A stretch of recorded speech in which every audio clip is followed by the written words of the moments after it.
What I've noticed a lot this year is there's a big shift from display spend to video spend, and a lot of the agencies are seeing that's coming from direct requests that are coming from their brands and from their clients.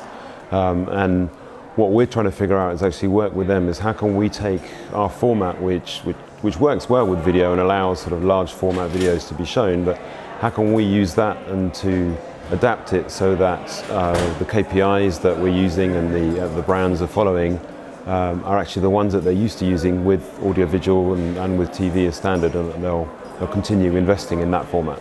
So what we're noticing also is that you can have high impact digital formats and on a wide variety of sites, so news sites and lifestyle sites, etc. And a big issue that we've seen that a lot of both sites and advertisers have is just there's not a lot of video inventory going around. So using high impact advertising formats can actually increase that amount of available inventory for video advertising. The issue is today we're not necessarily choosing to do that. It's there's I guess a slow integration of new formats. It's easier to trade IAB standard formats, and it's easier to kind of stay in that kind of mindset. But we are starting to see a shift of people thinking a bit outside the box, not necessarily just doing IAB standard, but doing large scale, large format, high impact ads, and being able to deliver those at scale across all sorts of different sites. I think the big bugbears at the moment are people taking the easy choice, and so people sort of going for Facebook or for YouTube, despite everything that's going on and the issues that they might have with brand safety in there, and the issues they might have with the kind of completion rates they're looking for, or the engagement rates they're looking for.